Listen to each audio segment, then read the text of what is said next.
Ciao le leiti, moratanto temi le nei was full valu minute che neli chula valu le nei chula le chao. Malo lava le usu malo le chau wachai. Le wachanto joy ma funtan foi le nei aso mantango fia le solua, also known as No Cash Tuesday here at iSpy Radio. Well, even though le sulu mantango fia mai foi le lam wala so, do be warned there will be rainfall throughout the day. So make sure you get an umbrella. Vai foi sisi ke mai ko amakal vayaso. But just as promised, we have our special guest in the studio this morning. I'd like to say a big talo for lava and good morning to Sunga Fuimaono Viiga Fuimaono, Salani Falealili Manioka Youth Development.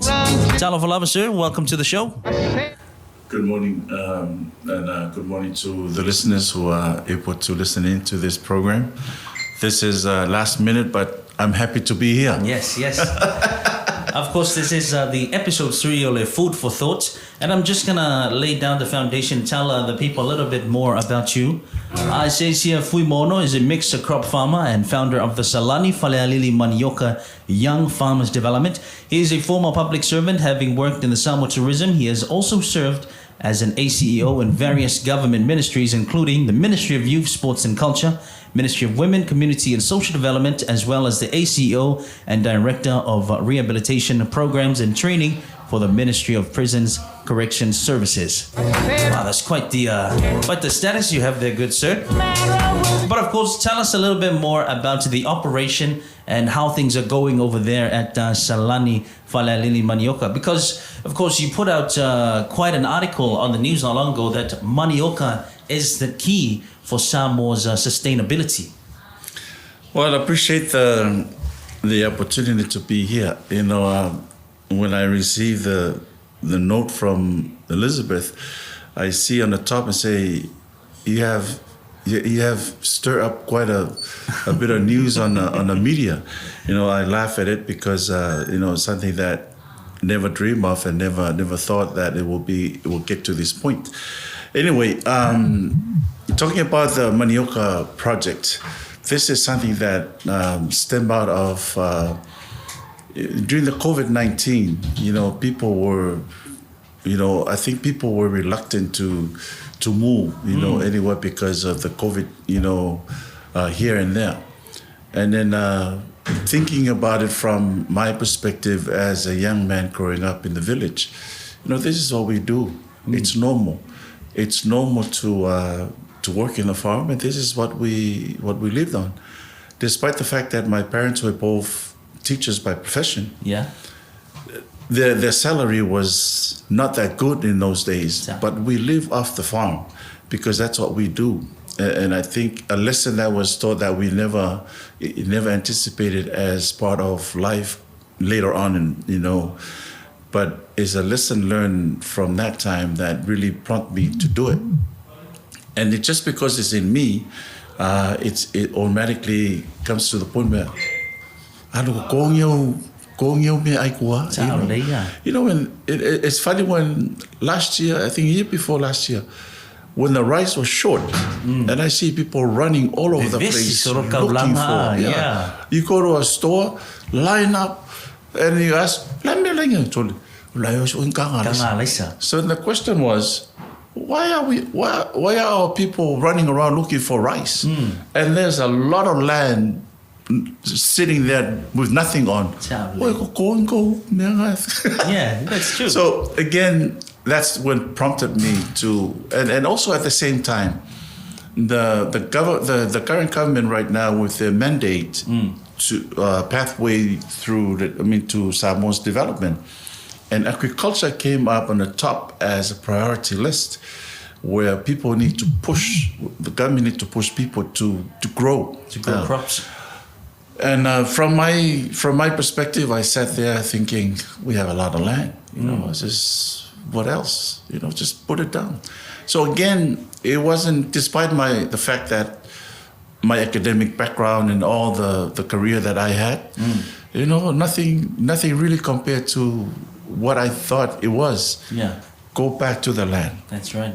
Put whatever you need to put down. My dad used to tell us in those days, that's all there is. So, and I think that's what made me do what I I look at, and then instead of looking at just for security, food security, I started to look at the commercial perspective of it. Yes. And then I went and looked for the manioka. So I searched and researched, and I came across in Africa, manioka crop is one of the major crop, and it's a commercial crop and here my student said, really, because in Samoa they call the manioka and label the manioka in those days is a poor man's food. Yes. Sorry. Sorry about I know that I have some Tongan friends who think otherwise. Yeah. They think manioka is the crop, the main crop. But that's how Samoa labeled it in those days. But I wanted to make sure that mindset is changed. Because the reason that people said that in those days, because all they were looking for is the kalo. Kalo is every time. Yeah. But now, look at the manioka. We have a variety of options that you can, if you don't eat it, you can sell it frozen. You can make the starch. You can make flour. You can make pig feed and chicken feed. The whole lot of options that people were not aware of in those days. Now, I wanted to make sure that people are also aware of that right now. Yes. Have you ever thought of, let's say, since Samoa, the main money source is in tourism, and with the borders open, that's what the main focus has been. But of course, since you said that agriculture is at the peak and people should start looking back into it, do you think that people should start commercially shipping manioka overseas? Has that ever crossed your mind? Oh, it crossed my mind many, many times, but it's just the only fact that sits in the pathway is the supply. Yes. The question is, can we supply? The market is wide open. Yes. I have a friend is in town right now. He's an importer, lives in America. He's here to send a container. And then I took him to the farm and I said, this manioka needs to go. Yeah. And then he said he's coming back in November and the manioka will be up and leave. Wow. So again, right now, that's the challenge. The challenge is to convince our local people this is a golden crop of this age. So much very well that we depend on the kalo, and the kalo is in our hearts, Samoa, any Samoa, the kalo. But from what I see and my assessment of it, the kalo have a high vulnerability to diseases. Look at the lenga. Yeah. When the lenga hit the kalo wiped out in no time. So the manioka the manioka can sit in the ground for a long time without being affected. Okay. The resilience of the crop is higher than any crop that I can think of, and you can sit in the ground for a year and a half. Like I have my manioka sitting in the ground for a year and a half. Yeah. Still good. So again, it's something that people need to be aware of and get into. Sometimes we can sit around and say, I wish I could do that. But when you have your hands on and do it, then you know if it's good or not. But my advice, don't wait. Yes. Don't wait. The manioka is one crop that we need to embrace and develop, because in terms of food security, this is a crop that we can rely on anytime. When the food shortage is, this is what we need to. That's right. And, it's the way to go. It's the way to go. Te whamalo tule malo na tunu le nei tu la le tae au lo wha solo fo inga luenga matiu te tau ave mo le asolua. Ele ngale fei pisinisi ma company o mafuta mai le tate wala leo mo le nei tae au. Good morning, good morning. O le te talo lava mo le Tuesday, no cash Tuesday. E umaku le aso mo ko ka milionga ma milionga. Well, since we've been talking about money, it's very important that, of course, Fuimaono is professional and he knows what he's talking about. The money's in the land, and people tend to forget that. You know, we're talking about the fact you were trying about the Manioka, and people didn't believe it until you went out and you did the work. Oh, no, this actually, it works. Ole, I think that's the number one challenge right now. Despite the fact that people know what a manioka is, they're very naive about the benefits of it, of the crop. Because like I said, you know, in those days, we grew manioka in those days. But our family grew manioka not to eat, but to feed the pigs. Yeah, that's all there was.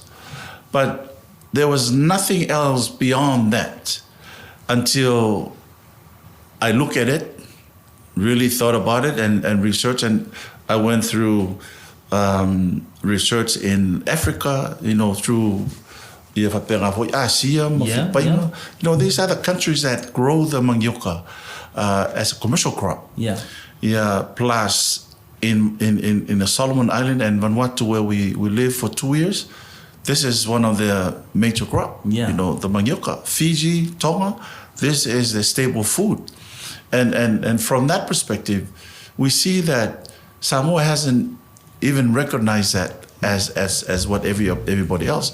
So the challenge was, you cannot convince people by telling them, and if you don't do it, then nobody will ever be convinced. So no, few even can make a makoai. That's when I went and did it myself. And then when it's done,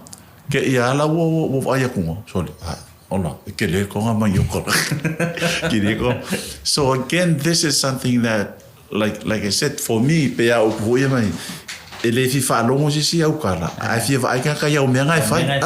that it's a very simple principle.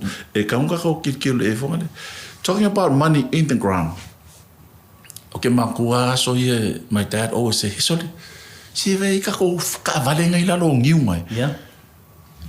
never thought it in my mind what he meant. But later on in life, he meant that we can work the land. You know, the philosophy behind it. And that's exactly what I see. For now, there's a lot of people been calling. They're interested in the manioka. There's some agricultural people that in Alisa that call me. There's some organizations, they call me, can you please come and talk about the manioka and all that? That's good. So again, it's something that we need to start doing, and awareness to get out. And that's why I'm glad, you know, this radio talk show is on, because now people can hear it. They see it on newspaper, they see it on Facebook, and even my cousins in Australia, they call me. You know, when we talk about people being dependent on our people in Australia, overseas, and then I said to myself, why are we depending on those people? When we have the land right next to, in your backyard. And there's nothing done to it. A great example was when I was in Australia 2 months ago. My cousin was buying Pusamoa, Kangalaisa. And I said to him, "What are you buying those?" I'm like, "Send it to Samoa." "What do you mean send it to Samoa?" For my so you're telling me that our families who living in Samoa just sleep, wake up in the morning, and they go to the beach,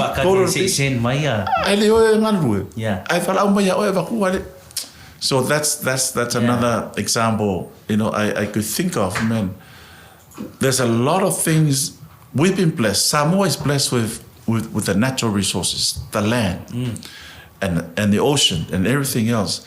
But the problem is we're too dependent on other people. Families overseas. I think what we need to teach right now through this project is also teaching people to be self-reliant. You know, if you live in a family And the family buy the pusamoa akoa, and then you just eat the pusamoa because the family and if you grow your banana, grow your manioka, falifu, you can sit in your house, drink your koko samoa and eat your falifu, and you're happy because it's your own. Nobody says anything to you, and that's what I am looking at, both we have a food security, and then second, in a commercial viable opportunities for manioka to earn money, and it's also part of supporting the economy and supporting the pathway to the development of Samoa as being laid out. So that's why it's people need to wake up and say, hey, the manioka is there. I'm telling you, if there is a cyclone coming up very soon, I will sit there in the house, lie down and enjoy everything there because the manioka is the safest crop ever. It's the safest crop, But that's what I think. What we need to do, we need to change the mindset. And how we change the mindset? People need to see evidence of what you do.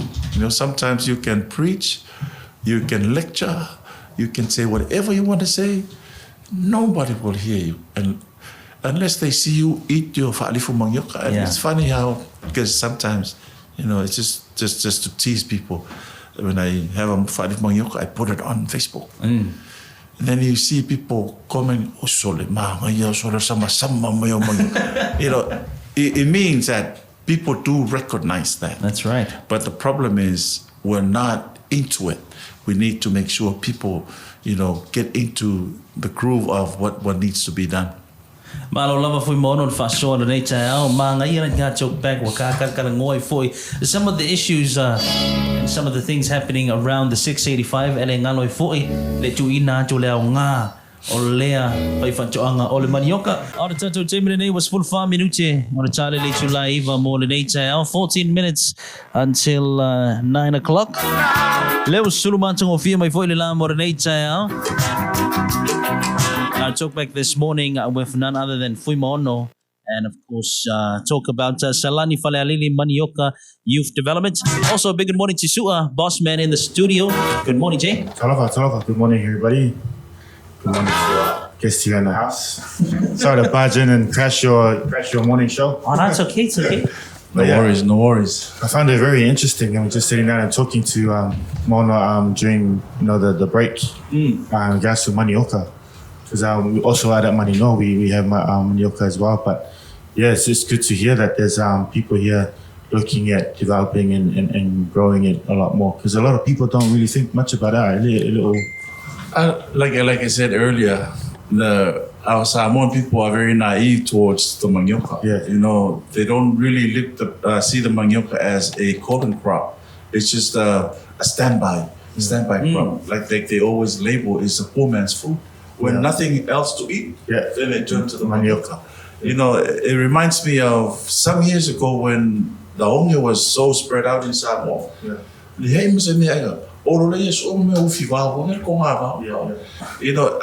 keep thinking about that. Say, hey, we can grow the manioka, and that can be a substitute for anything.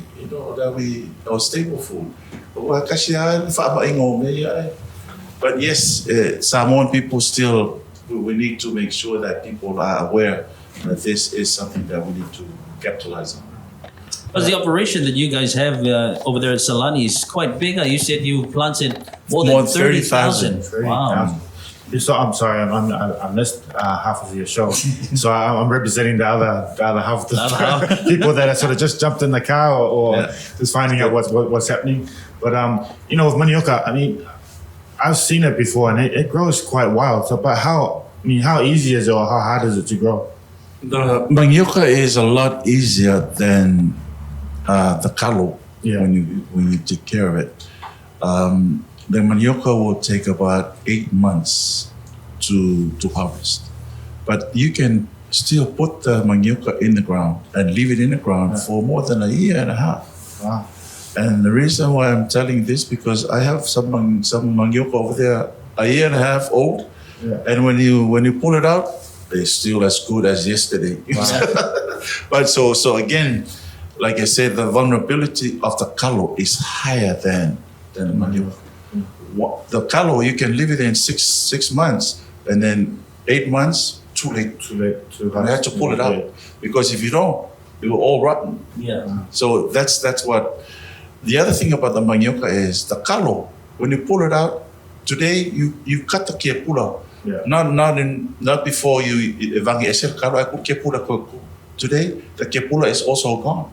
It means that the planting material is reduced drastically because of that. The manioka can still grow. You can cut and prune the other branches and replant it somewhere else, and the manioka is still growing.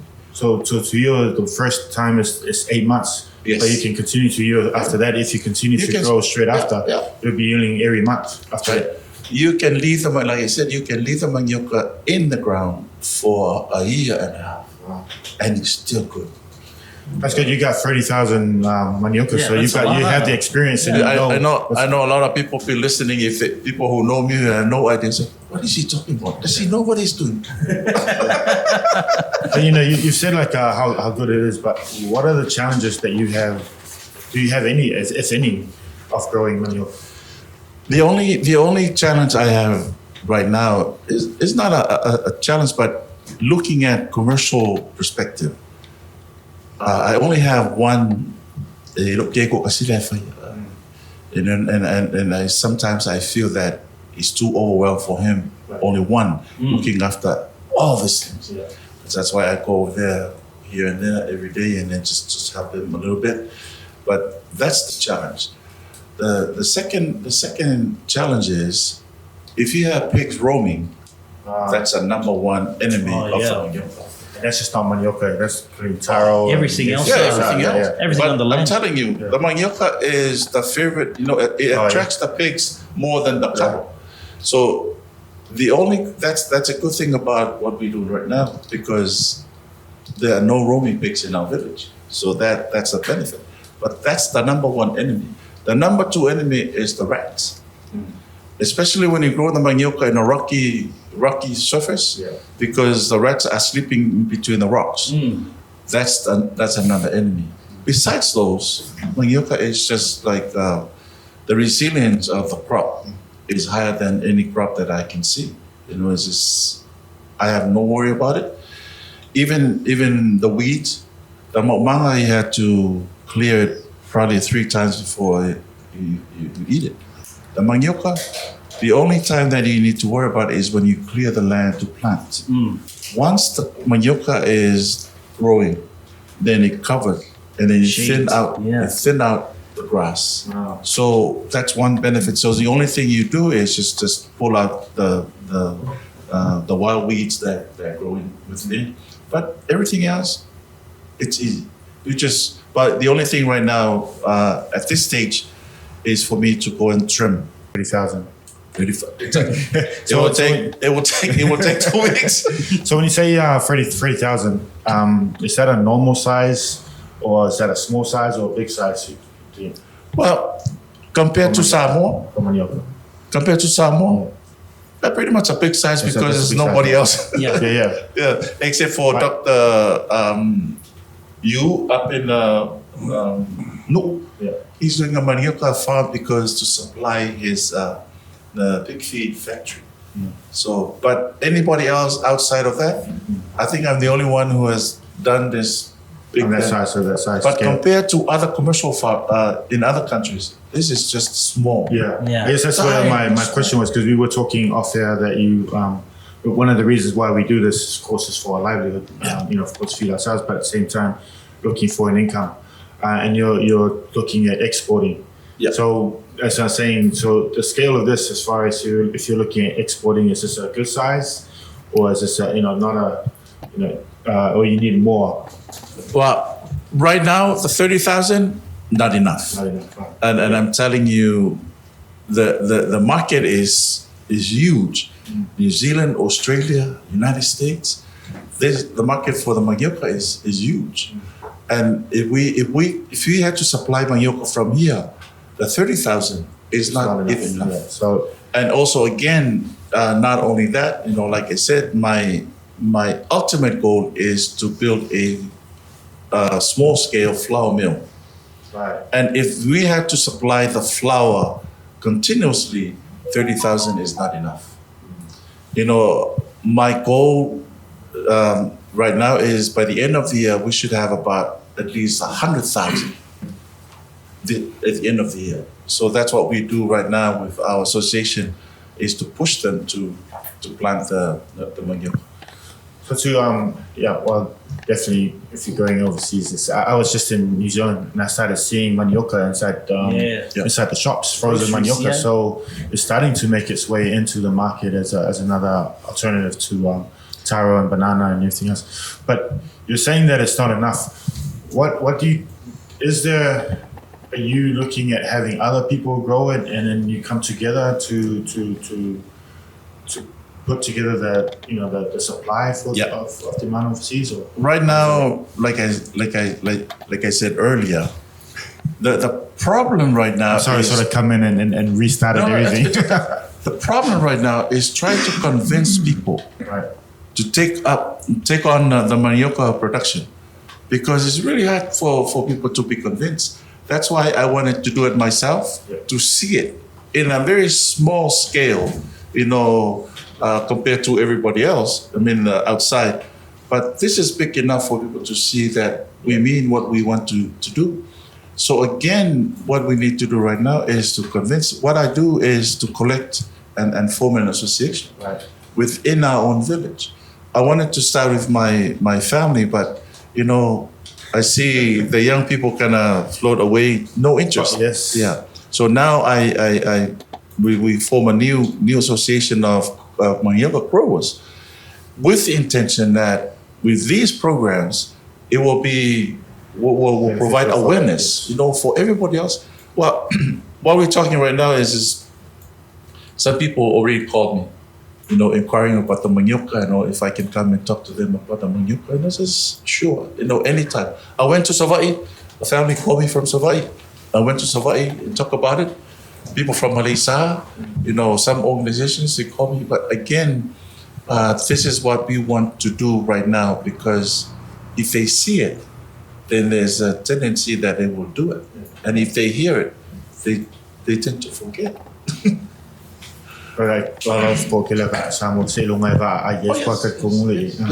Just another quick question. So if you're saying 30,000, how big a space is that?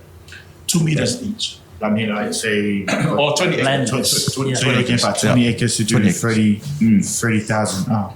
So Right now, the way we plant manioka commercially, from my research, we don't plant the manioka like the Samoans do.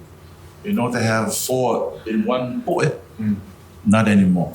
Okay. Because that will reduce the capacity of a yield to be big enough.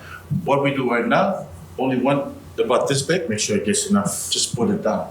Because every butt of the branch can grow. Wow. So if you can put half of it down and half of it up, all those up in the air will grow.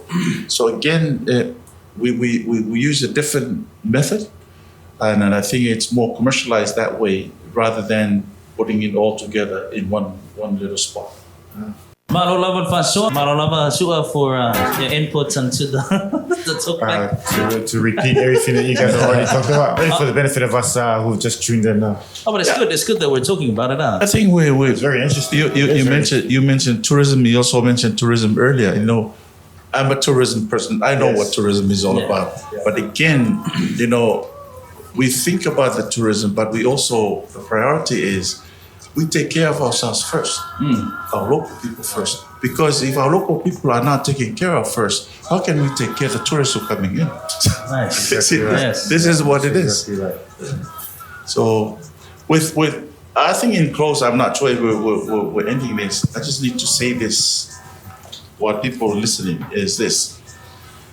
The fact that we sometimes think that we can do it, we cannot even know if we can do it unless we go and do it. I always have this philosophy in mind that nobody tells you that you cannot do it unless you tell yourself you cannot do it. Never dream of doing this as a commercial prospect. But I thought to myself, hey, if Farmer Joe started out with being a farmer, the old man, and then this is what it produced, so why can't we do it? We can also do it. Second thing is, a lot of people, when they do it and fail and see they don't succeed, they lay down and say, don't worry, it doesn't work. It doesn't work that way. If you do it and you think it's not coming to what you expected, it means that there's another 1,000 ways to do it. Go find another way to do it. And that's how we live life. And then my ultimate thinking is, as long as we have secure our food supply, Samoan people will be happy. Because knowing as a Samoan grew up in the village, or the mangava, it doesn't really matter. You know, we think about a lot of people. Telling you, when a big cyclone like the one that hit Canada, wipe out the banks. You don't go to the bank and say, you don't. Because by the time you get your money, no food supply is anywhere. Yes. So again, it's something that people need to think. You know, as much as you want to save your money, make sure you have enough because your $1 million in the bank doesn't come to an aid when everything is wiped out. Yes. The only thing that comes to you is your food. Your food what supply. you eat. Yeah. Yeah. I think one of the really good examples of that is COVID. We sat here during COVID and we looked to America and how crazy everybody went, and we couldn't understand why people just couldn't stop themselves from going out. But the reality is, we weren't struggling here as much because when you think about people in America, they live in apartments and where there's no crops. So if they're not going to work, they're not going to eat. If there's no money, there's no food. Whereas over here with us, we had, a lot of people turned to fishing. A lot of people turned to farming. I saw a lot of group farming and planting groups come up, chats and different organizations coming up, and then fishing started picking up. And that's what, got us through COVID. Whereas every other country in the world was struggling because they didn't have that. So we were very fortunate. The only difference between Samoa and America and other countries, because in those countries where there is an effect of these cyclones, they don't have spaces to grow. Samoa, they have a lot of land sitting there idly doing nothing. I'm telling you, when the rice was short last year, you see people, and you go to the stores, line up, no rice. The question is, why are we running around looking for rice when there is the land where you can this is the time when it hits that we enjoy the benefits of what we grow in the land. Not unlike people in America. I see what happened in America, not compared to Samoa. Samoa shouldn't have that same effect. Malo lava le faso Fuimaono Maiava. Thank you for sparing your time and coming and putting out our food for thought talk back this morning. All the best for today. All the best for the Falealili Manioka Youth Development. And of course, you're always invited to come back to iSpy, talk a little bit more about the operations happening in Falealili. All the best for today. Thank you very much for the opportunity. Thank you for the time. Thank you, Sua. Also, thank you, Sua, for dropping by. Thank you for having me on board, guys. It's a very interesting morning. But yeah, looking forward to hearing more about it. Maybe iSpy can visit plantation. Yeah, that would be nice. 3 minutes after 9 is our time. Let's head back to the music. Keep it locked right here, iSpy Radio.